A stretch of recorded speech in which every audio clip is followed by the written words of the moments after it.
bata. Magandang araw din po, ma'am. Bago natin simulan ang ating aralin ngayon, maaari bang tumayo ang lahat upang tayo ay manalangin? Dana, maaari mo ba pangunahan ang ating panalangin?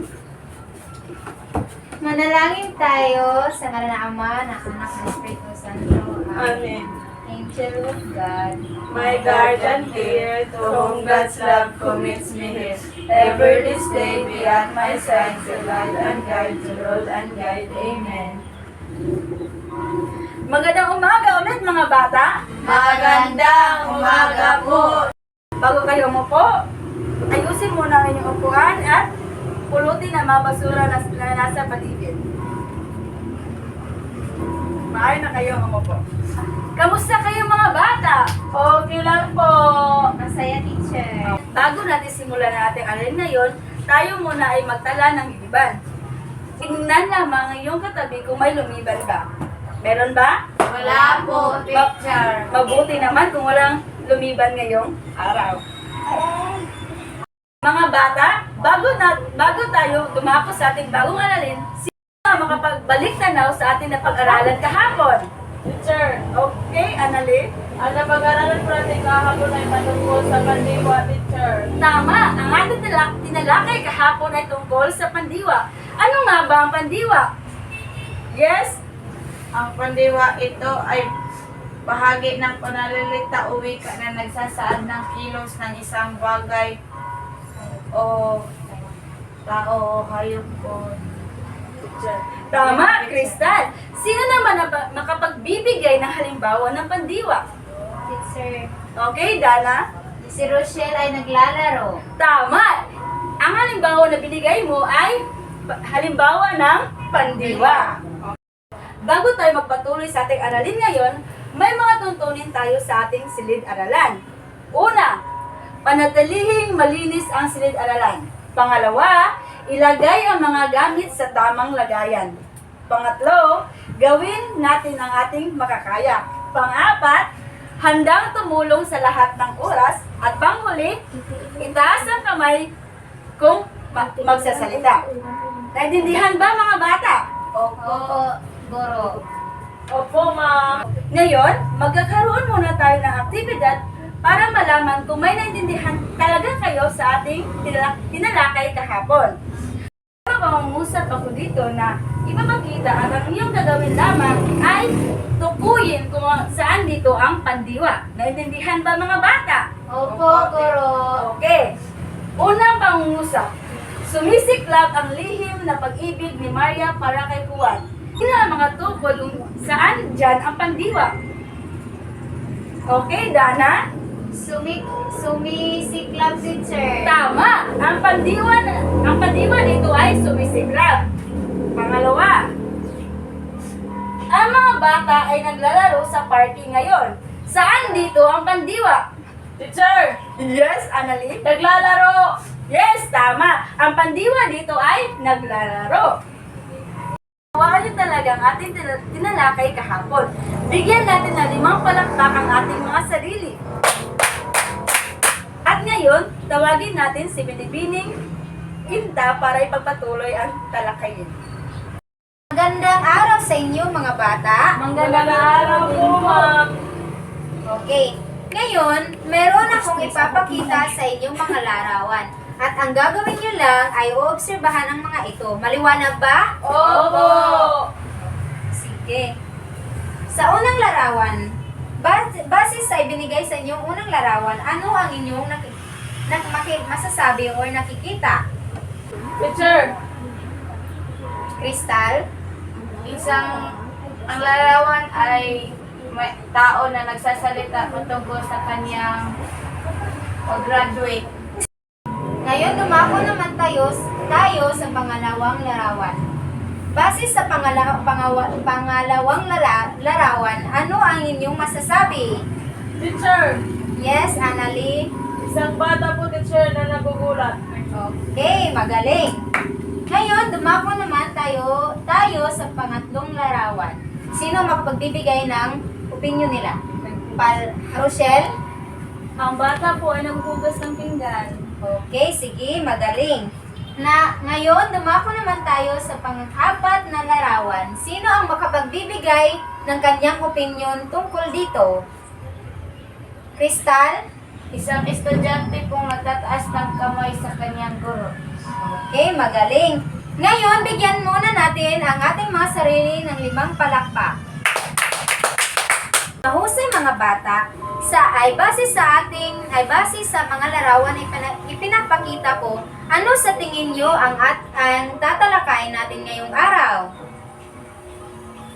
Teacher, ang aralin po natin ngayong araw ay patungkol sa pagkilala ng iba't ibang uri ng pangungusap. Magaling!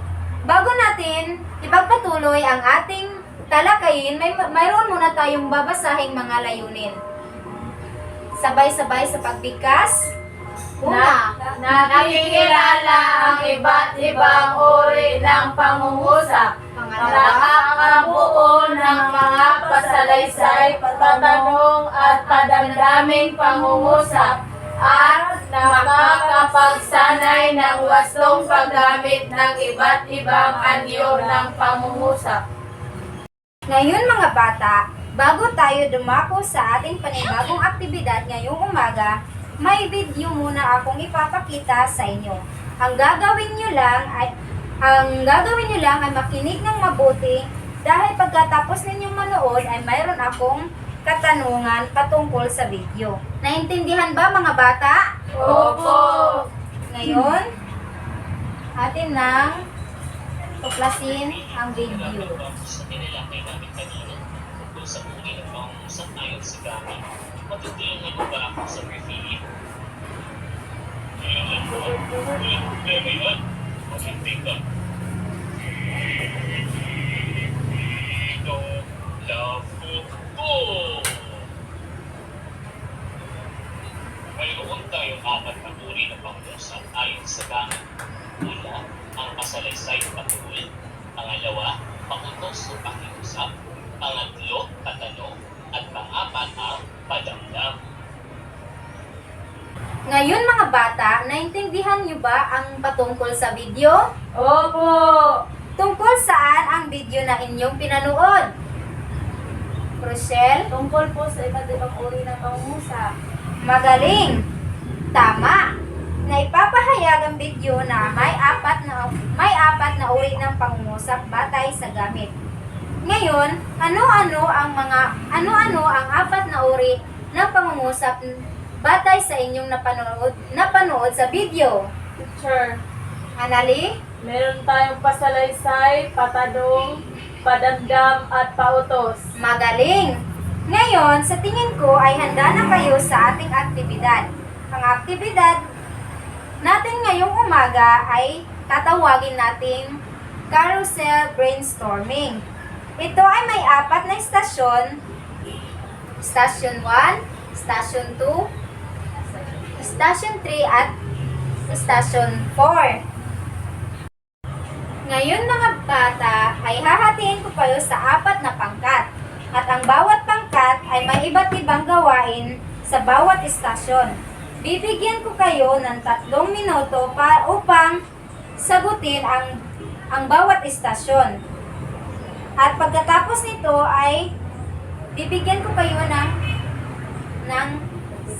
ng bond paper para doon nyo ilalagay yung mga sagot nyo. At pagkatapos nyong sagutan ang bawat istasyon, ay didikit ninyo ang inyong mga sagot sa pisara. Naintindihan ba? Opo! Sige mga bata, maaari na kayong magsimula at pumunta sa kanya-kanyang istasyon. Sige mga bata, dumako na kayo sa pangalawang istasyon.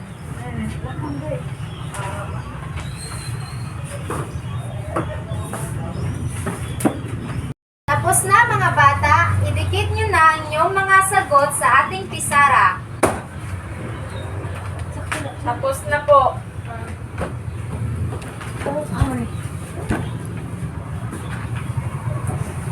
Ngayon, bigyan natin ang ating sarili ng 5 palakpak. Ngayon, upang ipagpatuloy ang ating talakayin, tawagin muna natin si Ginoong Ruby. Magandang araw mga bata. Magandang araw din po, Ginoong Robic. Ngayon, iwasto na natin ang inyong mga sagot. Unahin muna natin ang unang istasyon. Sino ang magre-representa ng inyong sagot sa istasyon 1? Mayo ka. Ang sagot po namin dito ay sa isa ay ang istasyon 1 tuguin ang pangusap na kasalaysay sa kwento. Ang tinukoy namin ay sa isang maliit na barangay na tinatawag na Barangay Masaya, nagaganap ang pinaka-aabang piyesta ng taon. Sinarangguhitan namin ito dahil nagtatapos ito sa tuldok. Kaya ito ay tinatawag na pasalaysay. Magaling mga bata! Ang pagsasalaysay ay uri ng pangungusap na nagpapahayag ng isang katotohanan o kalagayan ayon sa paraan ng pagpapahayag. Gumagamit ito sa bantas na tuldok. Ano ang ginagamit ng bantas? Tuldok po! Magaling mga bata! Dumako naman tayo sa pangatlong istasyon. Sino ang magre-representa? Okay, tumayo ka.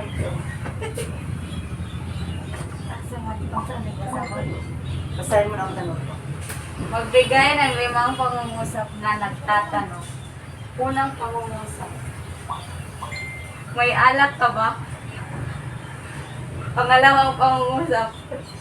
Bakit ayaw mo na? Pangatlong pangungusap.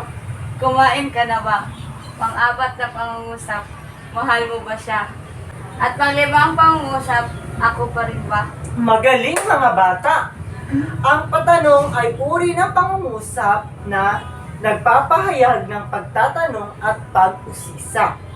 Gumagamit ito ng bantas na pananong. Ano ang ginagamit na bantas? Pananong! Magaling mga bata! Ngayon, dumako naman tayo sa pang-4 na istasyon. Sino ang magre-representa sa inyong grupo? Okay, tumayo ka. Rochelle, basahin mo na ang panuto. So, ito yung sagot namin sa Station 4. Panuto. Sa longguhita ng salitang padamdam sa bawat pangungusap. Sa unang bilang, nako, nasunog na pala ang sinaing ko. So, ang nako na salita ang sinangguluhitan namin dahil ito ay gumagamit na ng bantas na tandang padamdam. Pangalawa, wow! Sobrang tamis naman ang cake na iyan. So, ang sinalongguhitan namin ay ang salitang wow. Pangatlo, aray! Kinagat ako ng mga langgam. Ang salita namin sinalongguhitan ay aray. Pang-apat, ay, umuwi ka nga dito sa bahay. Ang salitang hoy ang aming sinalongguhitan. Pang-5, aba, hindi ko iyon magagawa. Ang salitang aba ang aming sinalongguhitan dahil ito ay gumagamit ng bantas na tandang padamdam. Yan lamang po. Magaling mga bata! Ang padamdam ay uri ng pangungusap na nagsasaad ng matinding damdamin tulad ng tuwa, gulat, at nagtatapos ito sa padamdam. Ano ang ginagamit na bantas? Bantas na tandang padamdam. Magaling mga bata! Bigyan natin ng masigabong palakpak ang ating mga sarili. Ngayon, tatawagin na natin si Binibining Castro. Magandang umaga mga bata. Magandang umaga din po, Binibining Tin! Ngayon, mayroon akong inihandang aktibidad para sa inyo. Ang gagawin niyo lamang ay basahin ang mga pangusap o ang mga halimbawa na nasa TV at tukuyin kung ito ba ay pasalaysay, pautos, patanong, at padamdam na pangungusap. Naintindihan niyo ba mga bata? Opo! Dahil po sa day. Po sa day. Ngayon, may inihanda akong aktibidad para sa inyo. May mga pangungusap ako na babasahin dito at tukuyin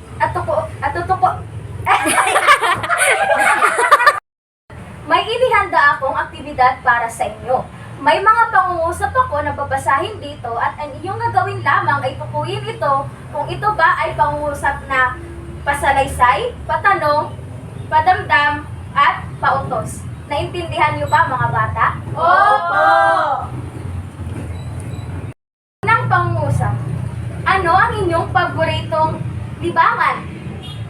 Teacher, ito Analing. po ay patanong. Okay. Ito ay patanong na pangungusap.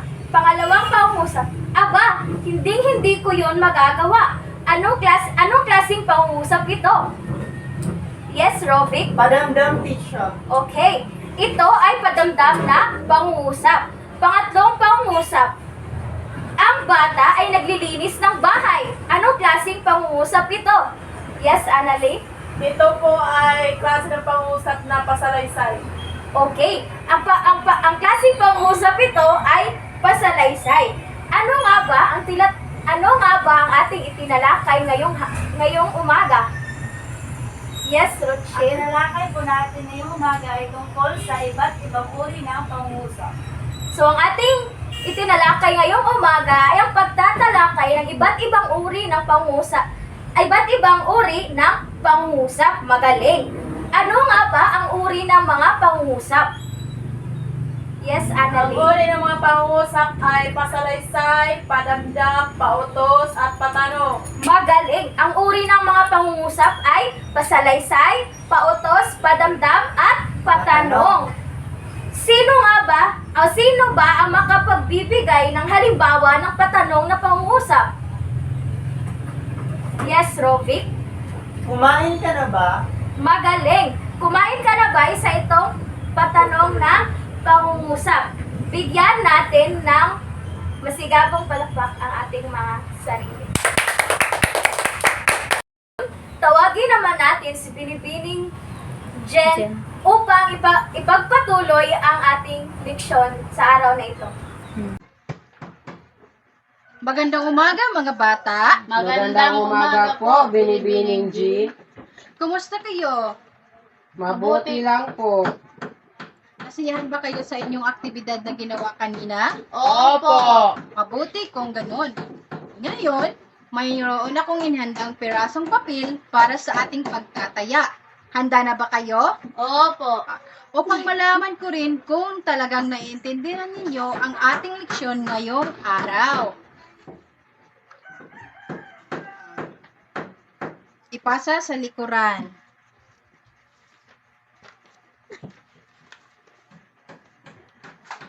Mayroon lamang kayong 50 minuto para sa pagsagot sa ating pagtataya. Makinig ng mabuti dahil babasahin ko ang panoto. Basahin ng mabuti ang bawat tanong, bilugan ng titik ng tamang sagot. Ulit, panuto. Basahin ng mabuti ang bawat tanong, bilugan ng titik ng tamang sagot. Maliwanag ba? Opo. Maaari na kayong magsimula.